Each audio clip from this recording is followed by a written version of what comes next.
Welcome back to the Great Proletarian Cultural Revolution podcast, everyone. Good to be back as always.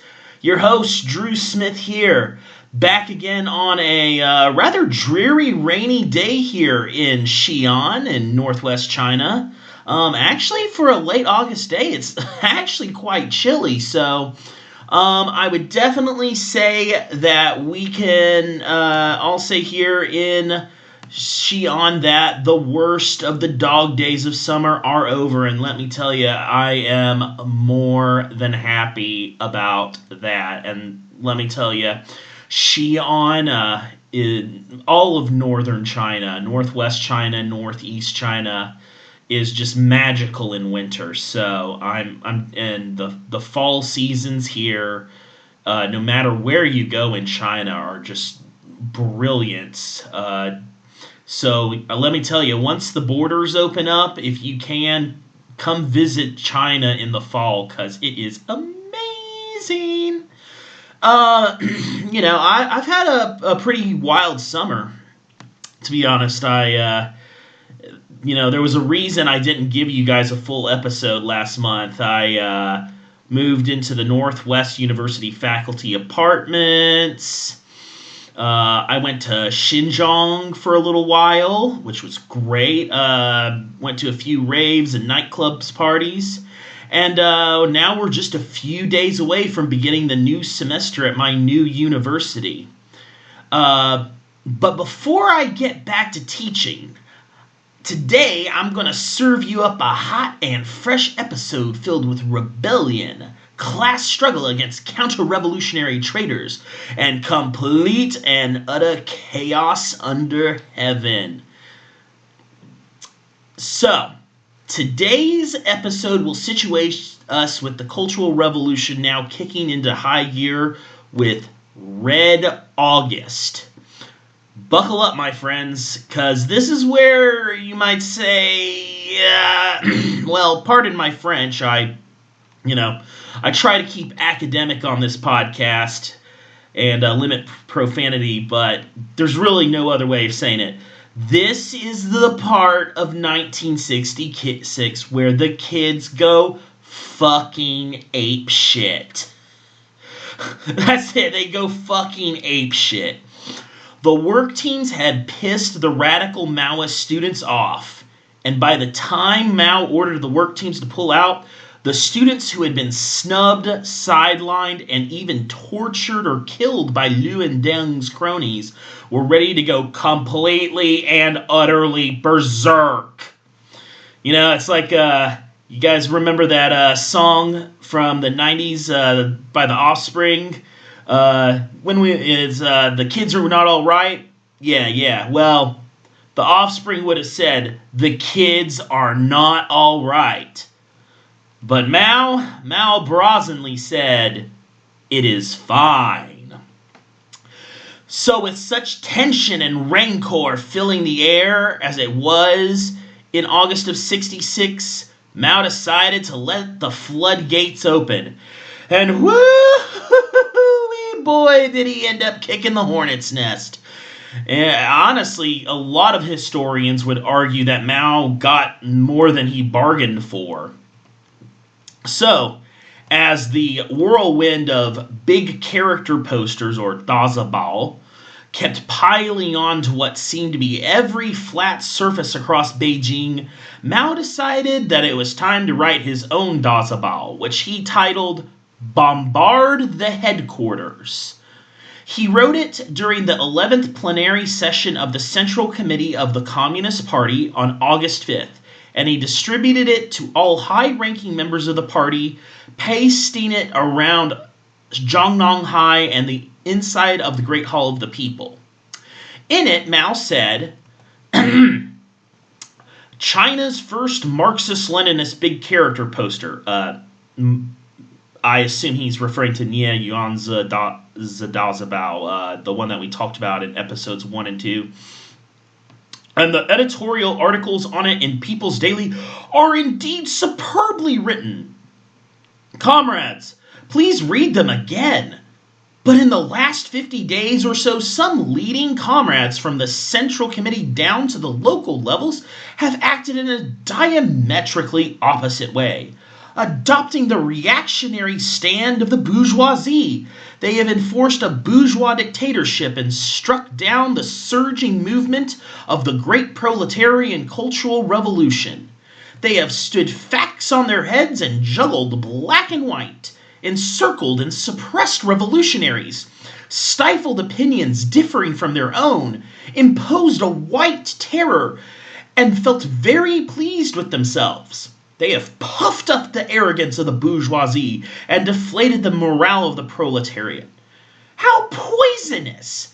Viewed in connection with the right deviation in 1962 and the wrong tendency of 1964, which was left in form but right in essence, shouldn't this make one wide awake? While Bombard the Headquarters was not officially publicly published in People's Daily until August of 67, a year later, the news of Mao's big character poster, which he had posted around the Great Hall of the People and other government offices, did end up leaking out to lower level cadre, into the army, and into the trade unions quickly, and it only fueled the rebellion. It was quite obvious that the big character poster was a snub at Liu Shaoqi and Deng Xiaoping, given how the document spoke of the, quote, right deviations of 1962 and 1964. Either way, it was a sign that Mao was ready to fully endorse the current Red Guard movement as he was beginning to emulate the Red Guard's actions on the campuses within his own halls of power. 3 days later, on August 8th, Mao drew yet up another groundbreaking declaration. This time, it was called The Decision of the Central Committee of the Communist Party of China Concerning the Great Proletarian Cultural Revolution, better known as the 16-point decision or the August 8th Declaration. The 16 points were, and I'm going to go through all of them because I think it's important that you guys know about them, because it'll give you a sense of a lot of what's to come over the next few episodes. Number 1, the Chinese Revolution has reached a new stage in the development of socialism. Number 2, the Cultural Revolution will inevitably meet resistance. Number 3, put daring above everything else and boldly arouse the masses. Number 4, let the masses educate themselves in this movement. Cast out fear. Trust the masses. Rely on them and respect their independent initiative. Don't be afraid of disturbances. Number 5, firmly apply the Marxist class line of the party. Number 6, and this is interesting, correctly handle the contradictions among the people. Conduct debate through reasoning and not by force as much as possible, and distinguish between antagonistic and non-antagonistic contradictions among comrades. This is an aside, this is kind of funny how Mao stressed point 6 so emphatically, and yet, as we'll see, the Red Guard movement fell into factionalism so quickly. Number 7. Guard against those who brand the revolutionary masses as counter-revolutionaries or denouncing the rebels as opponents of the Cultural Revolution. Number 8. Distinguish between good cadres, decent cadres, cadres with incorrect lines but who are not capitalist roaders, and cadres who are now firmly in the camp of the new bourgeoisie, and to try to remember that the vast majority of cadres are in the first two categories. Number 9. Embrace the new systems of power such as mass committees, mass organizations, and rebel congresses. Number 10. Carry out educational reform in schools and universities to do away with the old feudal systems of thinking. Number 11. Criticize counter-revolutionaries by name in the press, but only after proper discussion and line struggle within revolutionary organization and rebel-aligned party committees. Number 12, apply unity, criticism unity, when dealing with scientists, technicians, and lower middle-class intellectuals so as to transform them into revolutionary intellectuals ready to serve the people and take proletarian leadership. Number 13, pay attention to building cultural and educational units to eradicate bourgeois and feudal ideology in both city and countryside.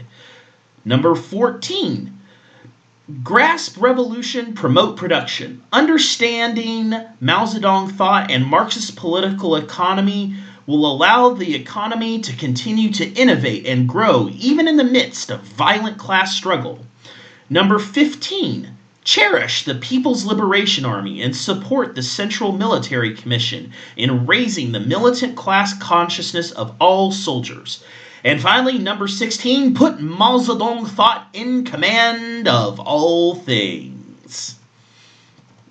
So, if the May 16th circular was a declaration of war against the bourgeoisie within the party, and it was the launch of the Cultural Revolution officially, and it bombarded the headquarters was Mao's official endorsement of the Red Guard movement, the 16 points of the Cultural Revolution was meant to be the guidelines and objectives of the post-work team rebellion in the campuses, workplaces, and communes. It called for what was previously a student movement, mostly confined to the Beijing city limits, to become a nationwide mass campaign that would unleash all workers, farmers, soldiers, as well as Maoist-aligned lower-level party functionaries to rise up, challenge authority, hold directions on every level, quote, in the spirit of the Paris Commune, and to reshape the superstructure of society. By the way, we'll be talking a lot more about the whole economic base versus superstructure in later episodes, where we'll be talking about the deeper aspects of the philosophical underpinnings of the Cultural Revolution. We did get into it a little in episode 1, but I think that sometime later we should do another episode or two where we dig a little deeper into it, and I'll probably bring in some guests who are a little better trained in materialist dialectics than I am for that. But yeah, that was the 16-point decision. And it's funny. Many mainstream Western scholars say that the 16-point decision was the real beginning of the Cultural Revolution as we think of it in popular culture, and feel that it was far more important than the May 16th circular in terms of bringing the Cultural Revolution out of the halls of power and out of the campus and turning it into a broad movement that mobilized the entire population. Although, just as an aside, it would still take a few months before the Red Guard movement became the major form of rebellion in the factories and farms outside of Beijing. While I definitely wouldn't say that the 16-point decision was the true beginning of the Cultural Revolution, though I've gotten into some very heated discussions at academic conferences and history department mixers over the matter, it definitely was a game changer and shaped the Cultural Revolution as it panned out until, I guess I'd say, the 9th Congress of the Communist Party in April of '69. And I would definitely argue that the 16 points broadcast nationally on the radio and its publication in People's Daily the next day helped really spring the Red Guards across the country into action to flood Tiananmen Square on August 18 to take part in Mao's big reception of the Red Guards, which we'll talk about here in just a few minutes. But before we get to the big Tiananmen Square Red Guard receptions, let's cut back to the university campuses of Beijing. Across the first 2 weeks of August, Red Guard organizations blossomed across China, but particularly in Beijing. Here we see the students who had been sidelined or punished by the work teams organized together in fevered militancy. At the same time, we see the majority of students who, while maybe not overtly having supported the work teams, maybe, they at least cooperated with them, those students end up joining what are called Cultural Revolution Preparatory Committees. Now, Cultural Revolution Preparatory Committees were essentially bodies of students that were left behind by the work teams to continue guiding the Cultural Revolution on a more orderly basis. Although, what's interesting is many preparatory committees ended up swinging to the left across the months of August and September and became rebel mass organizations themselves. For example, I know that here in Xi'an, the Xi'an Jiaotong University Cultural Revolution Preparatory Committee became a part of the left wing of the rebellion on Jiaotong campus by late autumn of '66. Outside of the preparatory committees, though, the Red Guards, who initially made up the minority, so to speak, of students, despite being endorsed by Mao and the Central Cultural Revolution Group, were out for blood. They wanted to take the fight off the campuses, find the work team leaders, drag them back to the schools for interrogation and struggle sessions, and get revenge on the party cadres and faculty members who had supported them. Vengeance against the former work teams was going to be thorough and brutal, and it was going to take the entirety of the city of Beijing by storm. The students who had come from, quote, good class backgrounds, or, quote, red backgrounds, so that's like children of Revolutionary or World War II veterans, children of high-ranking party members, were actually some of the first targets of the Red Guards because they were seen as having gotten a little too comfortable resting on their mommy and daddy's laurels and were more likely to fall into becoming new red bourgeoisie.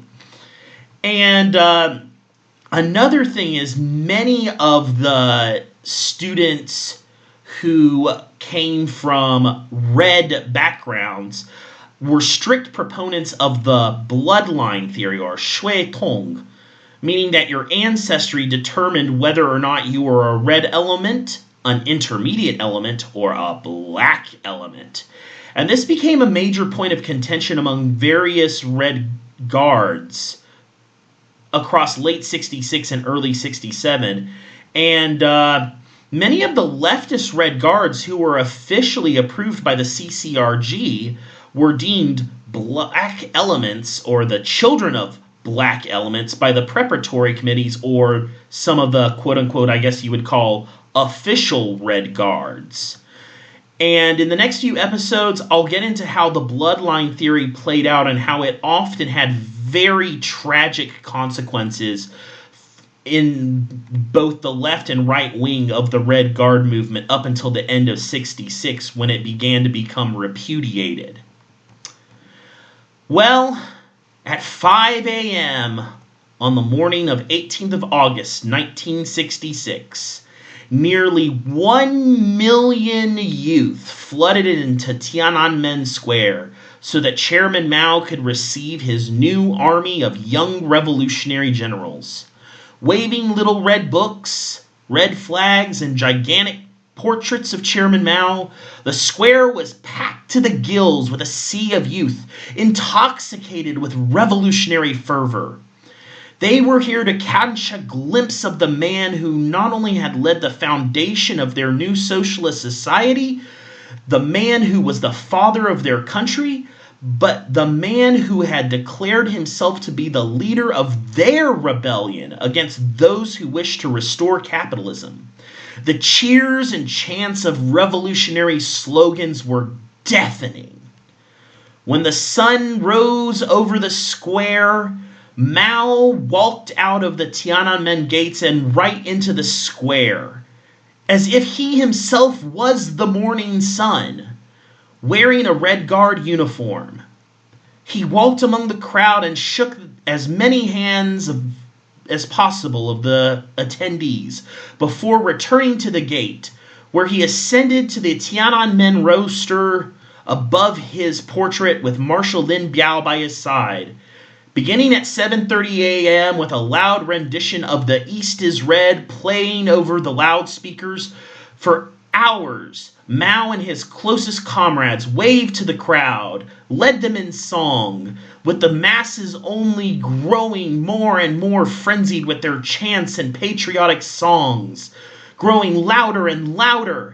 For hundreds of thousands of young Chinese, this was the moment that signaled to them that not only had a new revolution been launched, but that a new world had dawned, and that Mao was going to be in the ideological trenches right alongside them in the fight for that new world. After a couple of hours of sloganeering and singing, Mao invited 1,500 Red Guard leaders to join him and the rest of the party leadership on the top of the gate's roster to watch the big parade.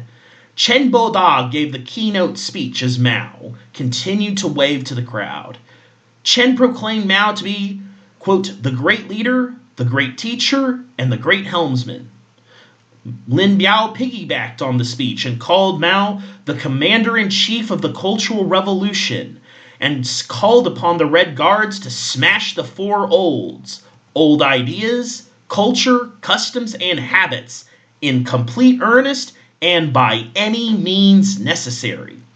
More speeches were given by various other leaders, including Zhou Enlai and Jiang Qing, except for one glaring and, well, obvious exception: Liu Shaoqi. Liu was present in the roster, yes, but he was positioned at the far end of the lineup and was made to be as inconspicuous as possible across the morning's rally. By noontime, the rally had ended, and the crowd within the square dispersed to continue marching and celebrating around the city of Beijing. But actually, Mao allowed for a few more Red Guard leaders to come to the top of the gate to meet him. There, he approached a young lady named Song Binbin. Upon meeting Mao, Song Binbin took her own Red Guard armband and pinned it to Mao's arm, signaling that Mao himself was now officially a Red Guard. Now, Binbin's name is interesting. She's got an interesting story because in Chinese, Binbin means refined or ladylike. When Mao asked her name, and she said, 我叫 Song Binbin, he shook his head and said, no, no, no, no. And he said something along the lines of, a revolution is not something to be refined. You should be named Song Yao Wu, which means to be martial. So from that point onward, Song became the poster girl for the most militant of Red Guards. And this is actually, Song Binbin, she is still alive today. And it's actually something that she feels very embarrassed about now because it elicited a mixture of both fanatical adoration and paralyzing fear of her among her classmates. But either way, the famous photograph of Song Binbin, or Song Yao Wu, pinning her armband onto Mao's arm is still to this day considered one of the most iconic photographs of the Cultural Revolution, despite Song's modern dislike for being known as the armband girl. Actually, as an aside, this is interesting. A comrade of mine and I were talking about the Red Guard reception rallies of August through November of '66 just recently, and he pointed something out to me. The French post-Maoist philosopher Alain Badiou made an interesting point about these rallies. As I demonstrated, while many Communist Party officials gave speeches that day, Mao himself virtually said nothing. He simply stood and waved. Badiou, and I must say I have my own personal problems with Badiou's interpretation of the Cultural Revolution overall, particularly his view of the later half of the Cultural Revolution. Badiou posits that Mao's silence was really a way of revealing the masses' own power to themselves through the creation of, quote, the space of these rallies. Badiou says that this is very different from, say, a tyrant's theater for fanatics that you might see in footage of fascist rallies in Nazi Germany, fascist Italy, or Ba'athist Iraq. It makes it seem that Mao deliberately made the rallies about the masses and about his comrades around him on the roster rather than about himself. So, just a thought to chew on. Regardless, the August 18th reception of the Red Guards in Tiananmen caused a stir nationwide. According to Peking Review issue 34, smaller parades celebrating the reception were held in Shanghai, Guangzhou, Wuhan, Shaoshan, Urumqi, Xi'an, and Lhasa.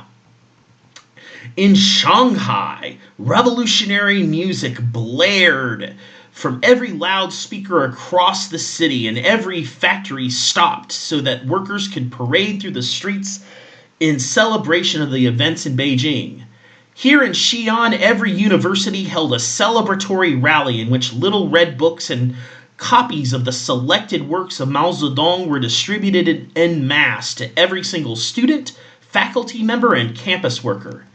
In Urumqi, way out in Xinjiang, university campuses became festival grounds of celebration, with students dancing traditional Uyghur dances as they held up massive portraits of Mao and placards of his quotations. In Lhasa, Tibet, both Han Chinese and Tibetans alike flooded the streets repeatedly chanting, "O majestic Himalayas, how can you compare to the lofty spirit of Chairman Mao?" So, speaking of Shanghai, I really haven't talked about Shanghai yet, have I? Shanghai, China's second largest city, and one of the major battlegrounds of the Cultural Revolution.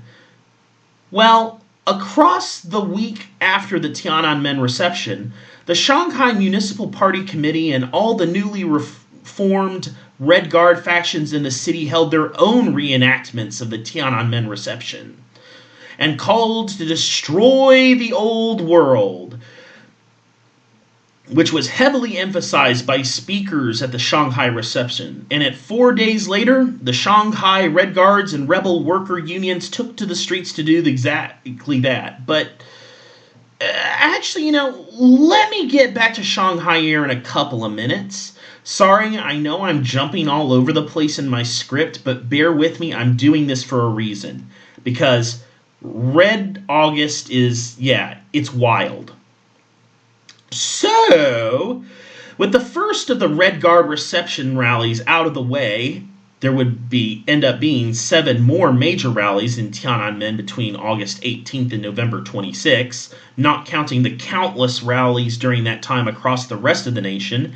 The now sufficiently hyped up Red Guards were filled with revolutionary fervor and were ready to destroy anything and anyone they saw as getting in the way of building a more democratic, egalitarian, and communistic society. And so Red August gained its other name, often used in history books, the Red Terror. The day after the August 18th rally, high school Red Guards flooded the streets and began to attack everything that had even a whiff of the old society. Department stores filled with Western clothing like jeans and t-shirts or Hong Kong-style fashion were ransacked. The famous Chuangjude Beijing roast duck restaurant, which I've eaten at before, and it's good stuff, really, was attacked by a coalition of the 2nd, 25th, and 63rd Middle School Red Guards. They smashed all the old antique decor within the restaurant, demanded all the restaurant staff join them as rebel workers, and posted portraits of Mao and various big character posters all over the walls of the restaurant. While the duck was still supposedly quite delicious, Chuangjude was now a revolutionary red restaurant. accessible to all citizens of the city and no longer an exclusive 5-star dining establishment.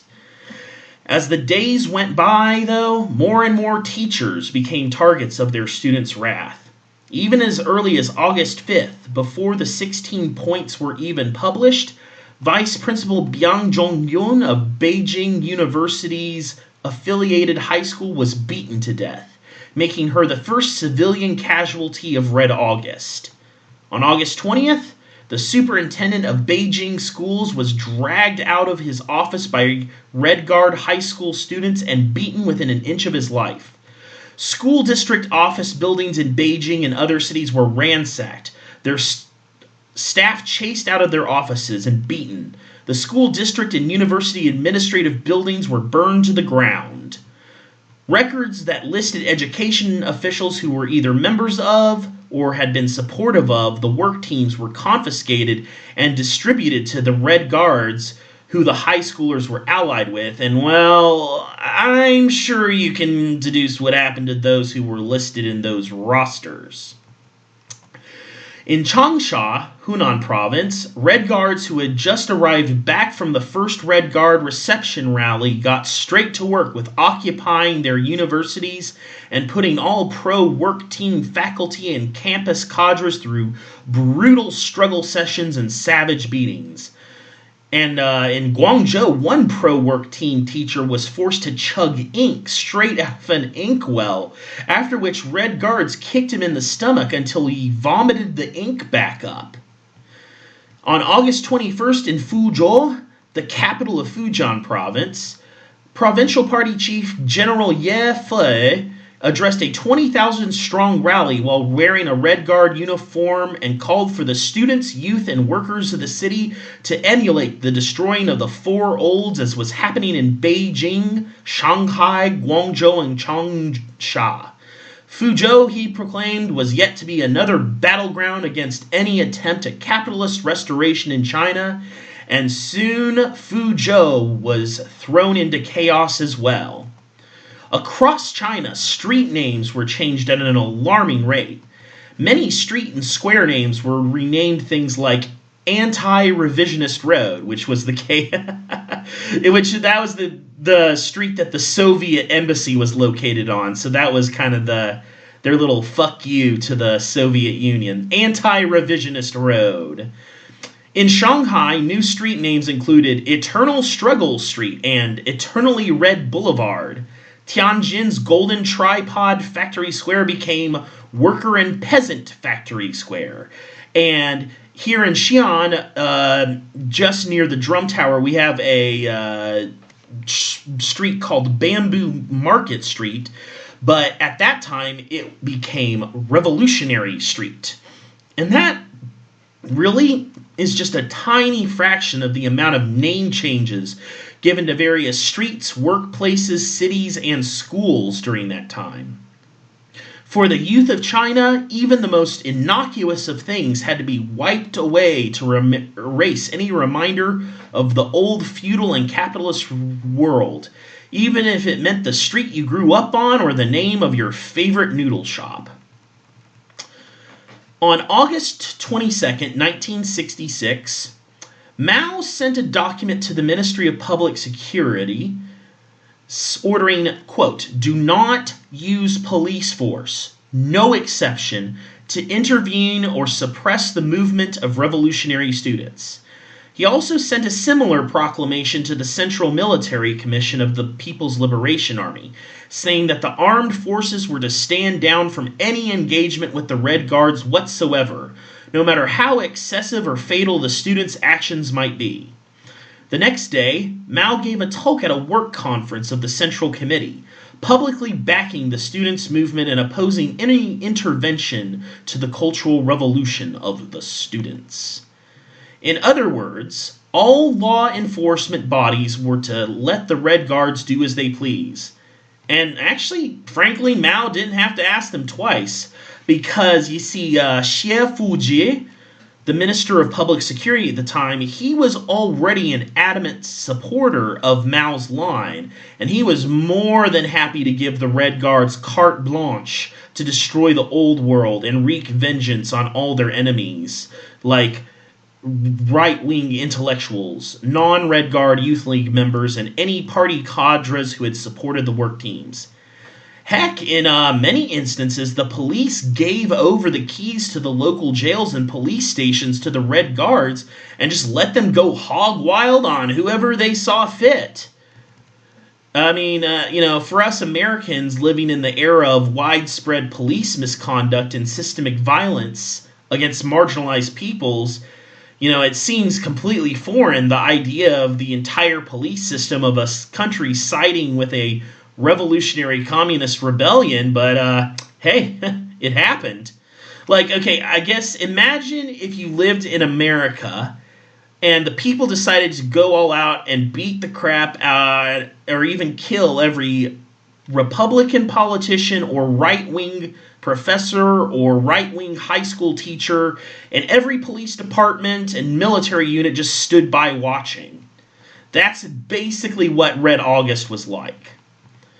That same day, Red Guards in Zhongding, Hebei province, went crazy, or hog wild, and proceeded to ransack and burn down as many Buddhist and Taoist temples and Muslim mosques as they could.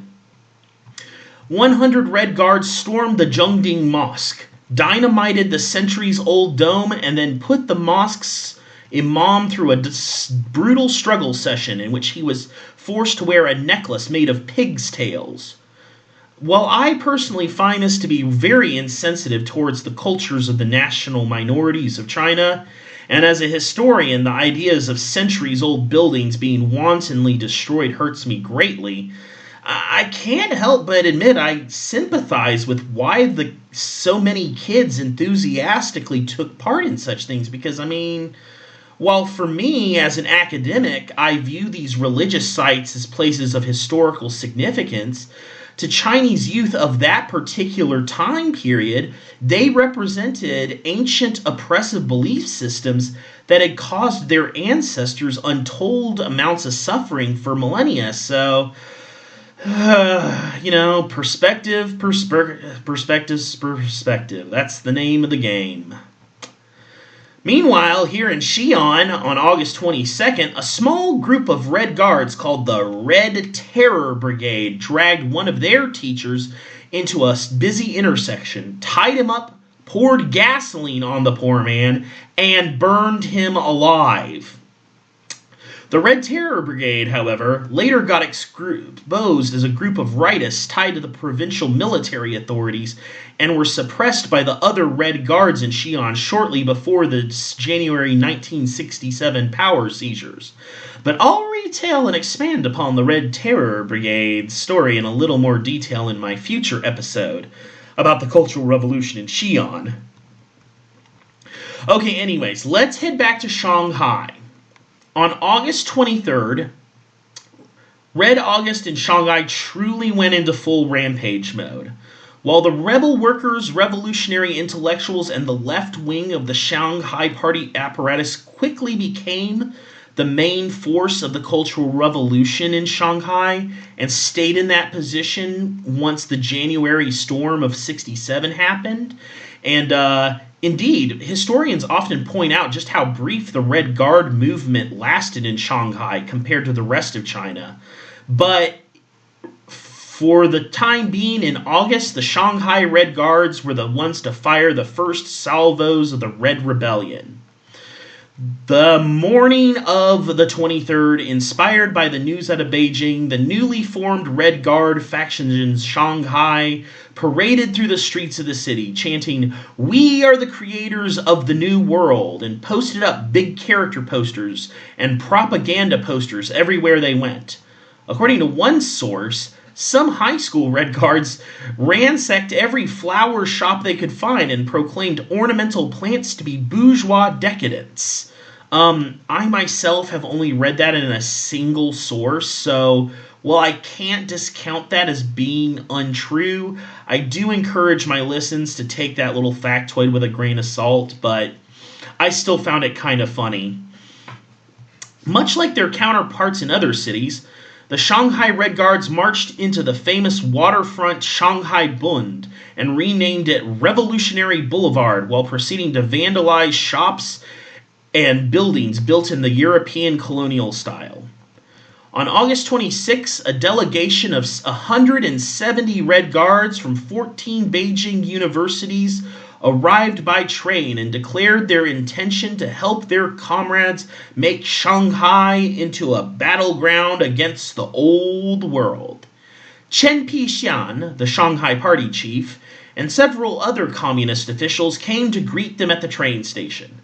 The next day, another 900 Beijing Red Guards arrived at the train station, and by the end of the month, thousands of young rebels from cities around China had converged on Shanghai to aid their comrades in making the city into an epicenter of Red August.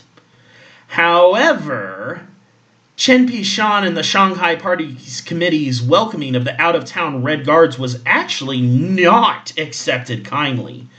The newly arrived Red Guards claimed they had come to Dianhuo, light a fire, and immediately denounced the local party apparatus as having handled the revolution in the city as too restrained. It makes sense, though, I guess. In the eyes of the Beijing Red Guards, there was the question of how could China's second largest city not launch its own cultural revolution until 3 months after the May 16th circular. One Shanghai Red Guard said of the out-of-town reinforcements, and I'm quoting her here, "When the Beijing Red Guards came south, wearing military uniforms complete with leather belts, they looked really awesome. They said to us, 'Why are you folks here so civil, without even a bit of revolutionary spirit?' At that time, I didn't understand what they meant by revolutionary spirit. A girl Red Guard from Beijing then took off her leather belt and started to demonstrate to me how to whip someone. This was my first look at the Beijing Red Guards."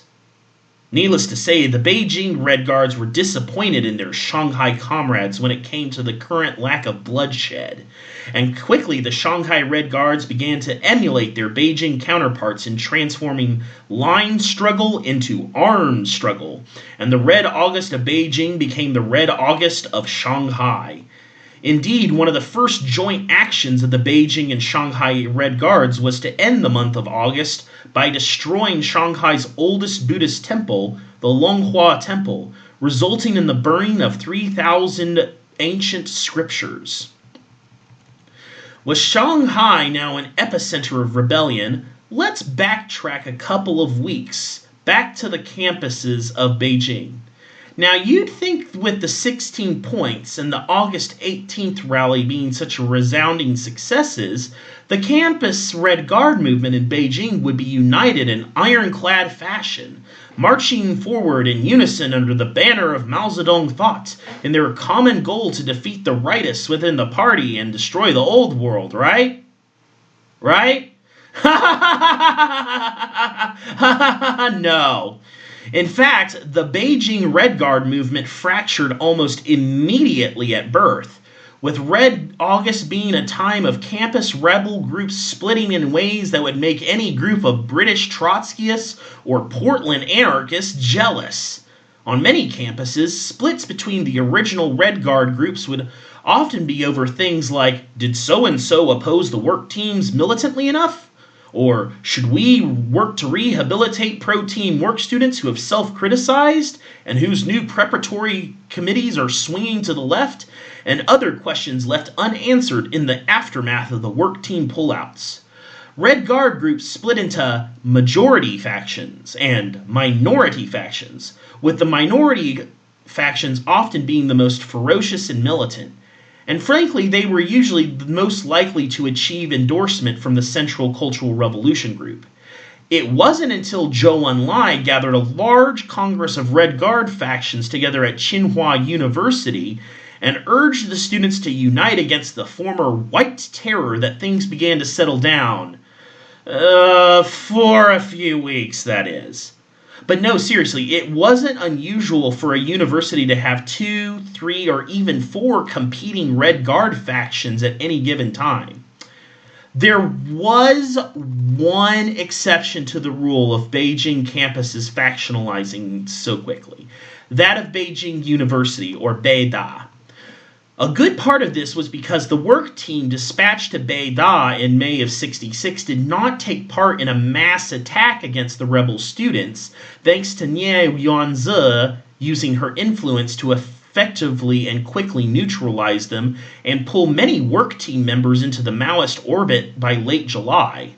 Because of this, there was no serious split among the students when it came to pro and anti-team work team groups, and thus the Beida Red Guards were formed in a situation where there was no initial lingering of bad blood among anyone on campus during the month of August.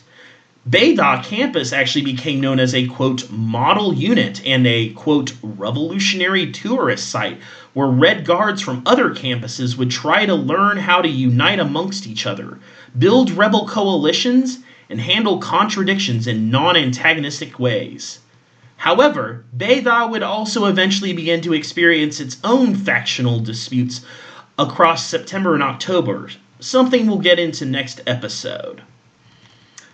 Well, things might have seemed hunky-dory at Beida, but across the rest of Beijing, Red August was becoming a true Red Terror, filled with excesses and errors that made even Mao's closest allies a bit queasy. While university and Red Guard rebel workers in the factories were primarily struggling against rightists with line struggle and fierce debate, the high school Red Guards were letting their teen angst get the best of them. Countless junior high and high school teachers were grabbed up by their students and tortured or killed. Schools were vandalized or burned to the ground, and book burnings of textbooks and Western literature became a daily occurrence in many cities from Xiamen to Karamay. High school Red Guards turned their classrooms into makeshift jail cells and torture chambers, trapping teachers and school administrators inside until they self-criticized as counter-revolutionaries or confessed to having supported the work teams. Even teachers who were not tortured or beaten were so humiliated and frightened by their students that many hanged themselves or threw themselves off the top of school buildings as the Red Guards cheered them on. No matter where you went, in Beijing, Guangzhou, or Shanghai, every junior high school and high school was a complete and utter bloodbath. The university-aged Red Guards, while not nearly as cruel as their teenage comrades, were in no mood to make the revolution into a dinner party either. Red Guards stormed opera houses and museums and looted them of their ancient costumes and old imperial uniforms, then proceeded to burn them in the courtyard in the Confucian Temple in Beijing. In fact, it was only because Zhou Enlai and Mao agreed to send the PLA into the Forbidden City that the Forbidden City was not ransacked during Red August. In Lhasa, the Zhoukang Temple was ransacked and its statues, ancient manuscripts, and relics were dragged out into the streets by Tibetan Red Guards and local workers and burned as revenge for the past crimes of the pre-revolutionary Lamaist regime. So, what were the authorities to think of all this mayhem? Well, to quote Mao during his revolutionary days, "It is fine." The party, army, police, and state media all gave their seals of approval to the Red Terror. People's Daily ran an editorial called "Workers, Peasants, and Soldiers Must Be Supported," and they must support the students. And they said that the students' actions were, quote, "very good indeed." Liberation Army Daily said to the Red Guards, "What you did was right, and you did it well," and ran an editorial calling on troops to, quote, learn from the Red Guards and respect the Red Guards.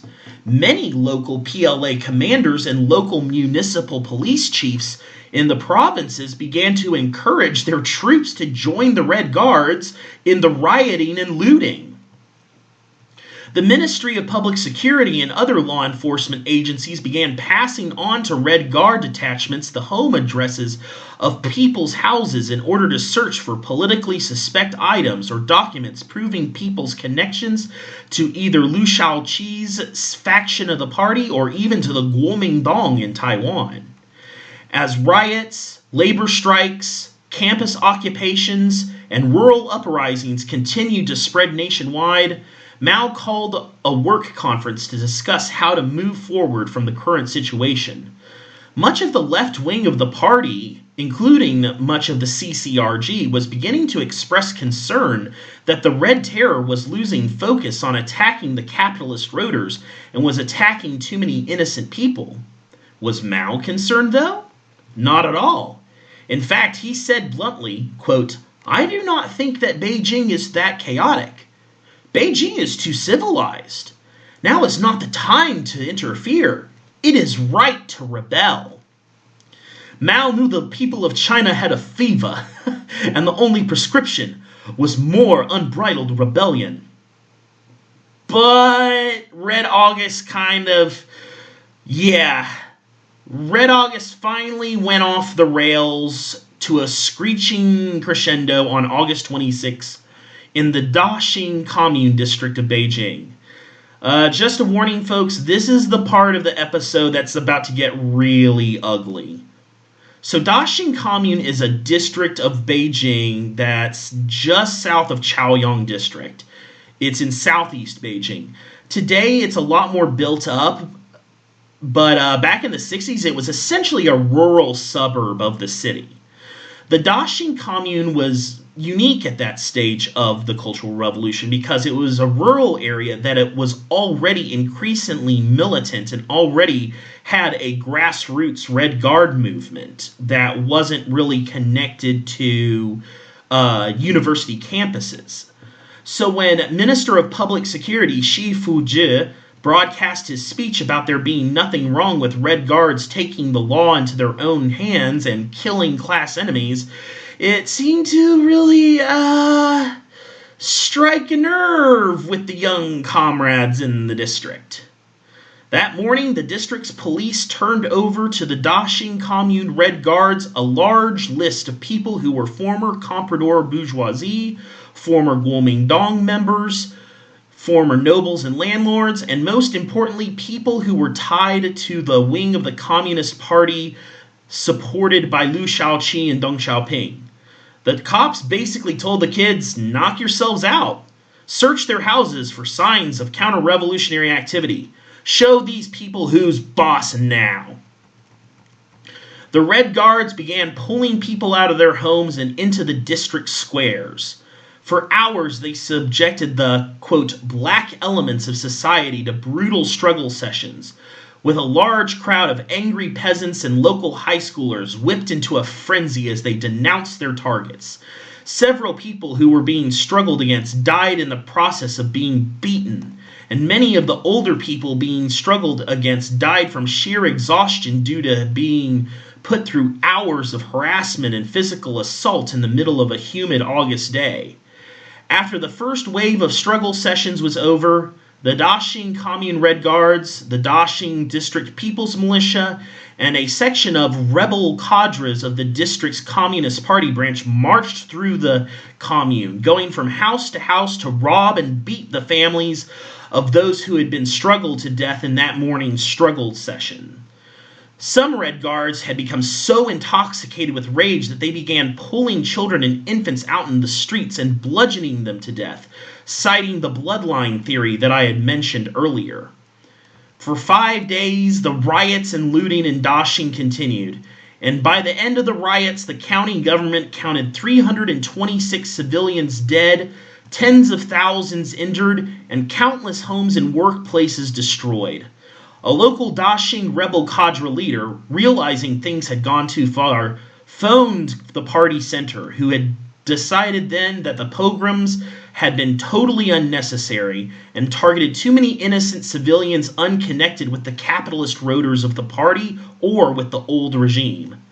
With that, order was restored in the Daxing commune, and the Red Guards of the district were officially reprimanded by the CCRG. When the party center received the full report of the Daxing massacre, it was a clear sign that the Red Terror had gone too far and had begun to target the masses rather than the capitalist rotors. On September 2nd, People's Daily published a decree saying, "Urgent notice, struggle with words, not with violence," jointly written by the Beijing Municipal Party Committee and co-signed by Nie Wanze, Wang Renzhong, Zhou Enlai, Lin Biao, and various prominent Red Guard faction leaders. The decree demanded an end to the terror and commanded that the Red Guard movement redirect itself back to the line of, quote, bombard the headquarters, rather than taking up the ultra-leftist and anarchistic line of, quote, overthrow literally everything, a slogan that some Red Guards, particularly high school Red Guards, had begun to raise. While Mao himself did not sign off on the declaration, it was obvious that his position earlier that Beijing was, quote, not chaotic enough had indeed changed. At the next million-strong Red Guard rally in Tiananmen Square that same week, he sternly and tersely told the Red Guard representatives standing with him at the Tiananmen roster to, quote, refrain from physical violence, and to remember to distinguish contradictions among the masses and contradictions among the enemy. By September 1st, 1966, thousands were dead.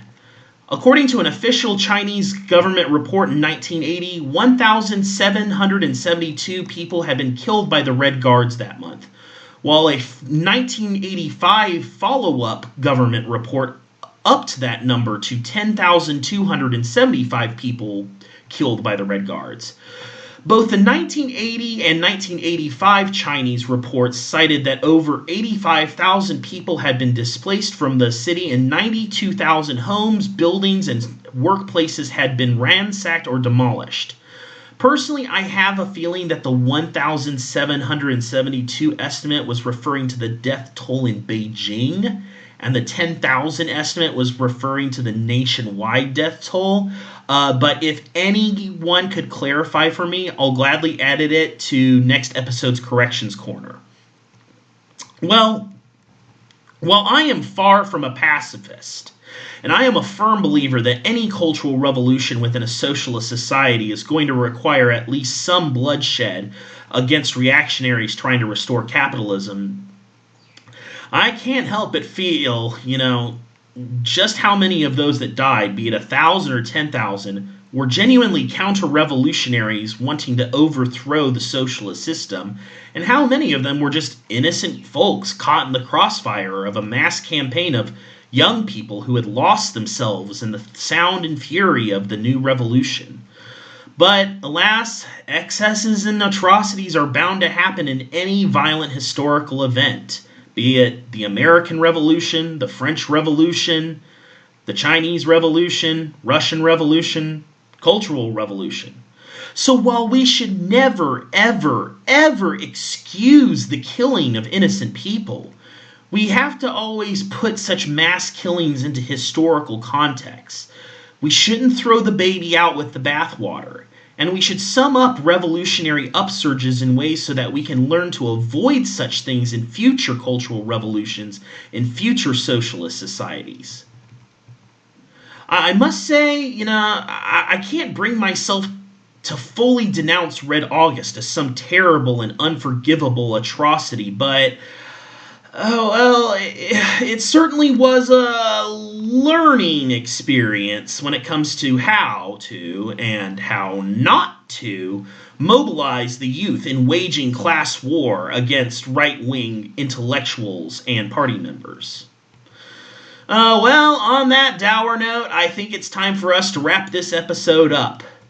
Next month is the first month of the new semester at my new job, like I said earlier, so I can't promise you guys that I'll be able to deliver a full episode for September. In fact, what I'm thinking about doing is using the month of September to create a special National Day episode for the month of October, where I can not only talk about the events of September and October of '66, but maybe bring on some special guests, as well as tell you guys about some other Maoism-related projects that I have up my sleeve. How does that sound, eh? So, but if you guys are too impatient for that, maybe I'll throw up a little mini-sode up on Spotify and Anchor sometime on the third week of September. So, do we have any corrections corner this month? No, seems we don't. That's good, of course. That means that episode 2 and the mini-sode number 1 weren't filled with filthy, dirty bourgeois lies and raddest deviations, from which I must be dunce-capped and airplaned by my listeners. Oh, I've got a dark sense of humor. Seriously, though, love you guys. Always appreciate when you guys correct my slip-ups or my line problems. So, yes, please. If I screw up, Corrections Corner. It's here for a reason. 好的，同学们, thanks so much, 谢谢 so much for listening in once again as always. Until next time, from the ancient city of Xi'an, 再见. If you guys have any comments, corrections, or criticisms, send them my way at culturalrevolutionpodcast@gmail.com or my Twitter account at GPCRpodcast. And as always, keep marching forward, be resolute, fear no sacrifice, and surmount every difficulty to win victory. Special thanks once again to Fractured Rebellion, the Beijing Red Guard Movement by Andrew G. Walder, particularly Chapter 3. Proletarian Power, Shanghai and the Cultural Revolution by Elizabeth Perry. The Banned Thought website for their extensive archive of Peking Review issues, particularly Peking Review for August 19th, 1966, as well as these academic journals that are readily available on JSTOR. The Brief Tumultuous History of Big Democracy in China's Factories by Joel Andreas and Dongyi Ge. China's Great Cultural Revolution by G.P. Deshpande. Language and Violence During the Chinese Cultural Revolution by Ji Fengyuan. Local Autonomy in China During the Cultural Revolution, The Theoretical Uses of an Atypical Case by Lin T. White III, and Student Attacks Against Teachers During the Revolution of 1966 by Wang Yuoqin. Alright, that's it for the bibliography and the sources. Have a great day, comrades.